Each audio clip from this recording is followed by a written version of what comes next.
আপনি যে প্রশ্নটা উত্থাপন করেছেন জাতিসংঘে যে আবেদন করা হয়েছে সেই বিষয়টি সম্পর্কে বক্তব্য দেওয়ার আগে আমি সোহেল তাজ আওয়ামী লীগের স্বরাষ্ট্রমন্ত্রী বা স্বরাষ্ট্র প্রতিমন্ত্রী ছিলেন, তার একটা বক্তব্য উপস্থাপন করতে চাই। এটা গতকাল সামাজিক যোগাযোগ মাধ্যমে ব্যাপকভাবে আসছে। সেইখানে তিনি যেটা বলেছেন যে জনগণের টাকা লুট করে বিদেশে নিয়ে গেছে, জনগণকে হত্যা করে বিদেশে চলে গেছে, তারপরে সেই টাকা দিয়ে জনগণকে লেলিয়ে দিচ্ছে এই জিনিস বিভিন্ন স্থাপনায় আগুন দিতে, এবং যে নেতার কর্মীদেরকে তারা ফেলে পালিয়ে গেছে তাদেরকে আবার নির্যাতনের শিকার পরিণত করেছে তারা। এই গল্পটা সোহেল তাজের আপনারা থেকে। এখন দ্বিতীয় বিষয় হচ্ছে যে ওনারা জাতিসংঘে একটা আবেদন করেছেন, আপনি বলছেন সেই জাতিসংঘের আবেদনে ওনারা কি বলছেন যে এই আদালতের কার্যক্রম ঠিকভাবে পরিচালিত হচ্ছে না।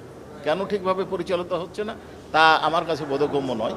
কারণ হচ্ছে এই আইনটা তৈরি করেছিলেন মরহুম শেখ মুজিবুর রহমান সাহেবের পার্লামেন্টে।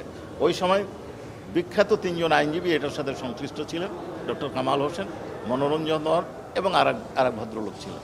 পরবর্তীকালে শফিক আহমেদ সাহেব যখন আইনমন্ত্রী এবং আরেকজন বিশিষ্ট আইনজীবী ছিলেন সরকার দলীয় আনিসুল হক সাহেব, এই আইনটা অ্যামেন্ডমেন্ট করেছিলেন এবং 2010 সালে এই ট্রাইব্যুনালটা স্থাপন করেছিলেন, যদিও এই আইনটা 73 সালে হয়েছে।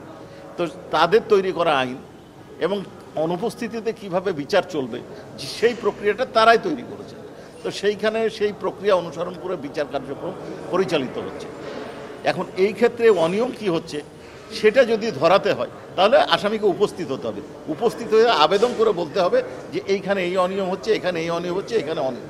পলাতক আসামি পক্ষে অন্য কোনো ব্যক্তি কোনো কথা বলার সুযোগ নাই ছাড়া। আর আমাদের এখানে স্টেট ডিফেন্স লয়ার তার পক্ষে নিযুক্ত করা হয়েছিল, আপনারা জানেন, আমির হোসেন সাহেবকে। এবং আমি যতটুকু, যদিও আমি ওইভাবে বলা আমার ঠিক নয়, তারপরেও বলি, আমি যতটুকু জানি উনি শেখ হাসিনার আমলের কোনো একটা কোর্টের স্পেশাল পিপির দায়িত্বে ছিলেন, অর্থাৎ উনি তারই লোক ছিলেন। কাজে এইখানে ভিন্ন কোনো সমস্যার সৃষ্টি হওয়ার কোনো কারণ নাই। আইনানুগভাবে বিচার কার্যক্রম পরিচালিত হচ্ছে।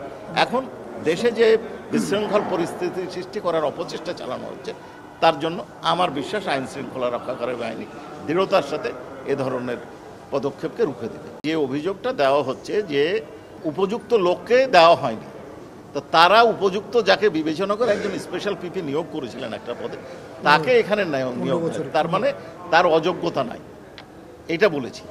আর তারপরেও যদি কোনো লয়ারের, স্টেট ডিফেন্স লয়ারের ব্যাপারে কোনো প্রশ্ন উত্থাপিত হয় তাহলে যিনি প্রশ্ন উত্থাপন করবেন তাকে এই মামলার লোকাস স্ট্যান্ডায় থাকতে হবে, অর্থাৎ এই মামলায় কথা বলার অধিকার থাকতে হবে। তো অধিকার কার আছে? যারা পলাতক আসামি, তো তাদেরকে ট্রাইব্যুনালে আসতে হবে, আইনজীবী নিয়োগ করতে হবে, অথবা আইনজীবী নিয়োগ ছাড়া নিজেরাই বক্তব্য দেওয়ার অধিকারী রাখে তারা। তো তারা হাজির হোক, হাজির হয়ে কথা বলুন।